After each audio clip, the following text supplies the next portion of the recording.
चलिए आज हम सीखते हैं शक्ति या सामर्थ्य किसे कहते हैं। देखिए, जब कोई वस्तु कार्य करती है तो उसके कार्य करने की दर को हम बोलते हैं वस्तु की सामर्थ्य, और सामर्थ्य को हम प्रदर्शित करते हैं पी से। पी बराबर होता है W अपॉन टी।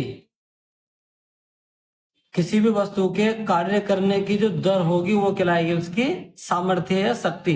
देखिए, अगर अपोन में बटे में टी आ जाता है तो दर बन जाता है, जैसे W बटे टी, इसका मतलब होता है कार्य करने की दर।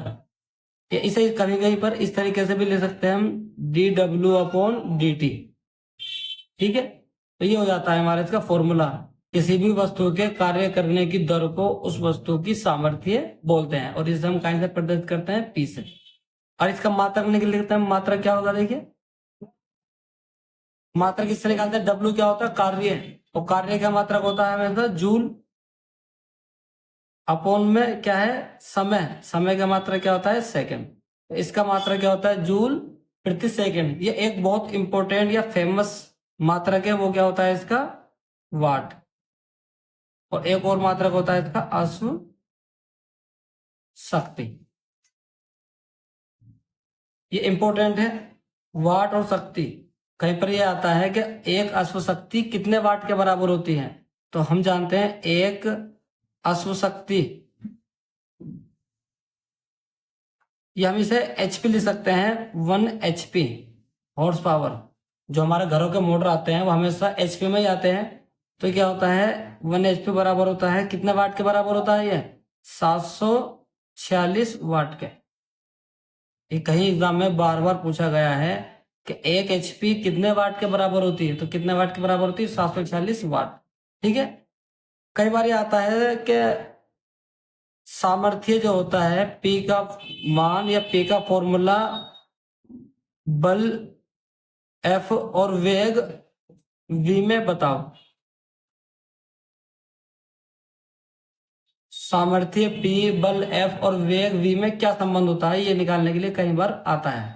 तो हम जानते, देखिए P बराबर क्या होता है, dW अपॉन dt, यह भी हमने बताया था आपको। और हम जानते हैं कि W बराबर क्या होता है, F dot V, F dot S, ये हम जानते हैं। इससे पहले हमें बताया था कार्य बराबर होता है बल और विस्थापन के अदिश गुणनफल के बराबर होता है। अगर इसे हम खोल लेंगे तो क्या लिख देंगे, Fs cos थीटा, जहां थीटा जो है F और S के बीच का कोण है। अब अगर इस W का मान हम यहाँ पर लिख दे तो क्या हो जाएगा, P बराबर क्या निकल कर आ जाएगा हमारा, देखिए d अपॉन dt। W की जगह क्या लिखना है हमें, F डॉट S, चाहो तो इसे हम वेक्टर लगा सकते हैं दोनों के ऊपर।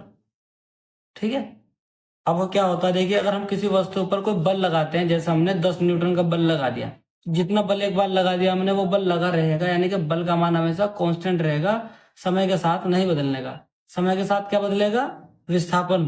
अगर जैसे हमारा बल होता है, हम बल इस पर लगा देते हैं 5 न्यूटन का, इस पिंड को हम इस दिशा में धक्का दे रहा है, तो क्या होगा, ये बल तो 5 न्यूटन लगा रहेगा, मगर ये क्या होगा, इसमें विस्थापन होता रहेगा। ये वस्तु यहाँ से यहाँ पहुंच जाएगी, माना है 2 मीटर की दूरी तय करनी, तो क्या बदलेगा, हमारा S बदलेगा। तो क्या होगा, F हमारा कांस्टेंट है, कांस्टेंट इस समय से बाहर निकल कर जाता है, तो ये क्या हो जाएगा, F ds upon dt। Dot यहाँ लगा दिया बीच में। तो हम जानते हैं ये क्या आता है, विस्थापन। और हमने बताया कि अगर बटे में T आ जाए तो क्या होता है, परिवर्तन। तो ds अपॉन dt क्या होता है, विस्थापन में परिवर्तन। और हम जानते हैं विस्थापन में परिवर्तन क्या होता है, वेग के बराबर होता है ds upon dt। ds upon dt क्या होता है, वेग v। तो हम यहाँ पर इसका मान लिख सकते हैं, P बराबर क्या लिखा जाएगा, F डॉट v। कहीं पर ही आ जाता है संबंध, सिद्ध कीजिए P बराबर F डॉट v। अगर इसे हम खोल लेंगे, डॉट प्रोडक्ट आपको पहले चैप्टर में पढ़ाया था, क्या होता है, एफ वी कोस थीटा। अगर डॉट खोलेंगे तो, क्योंकि हम जानते हैं अदिश गुणनफल A डॉट B बराबर क्या होता है, AB कोस थीटा।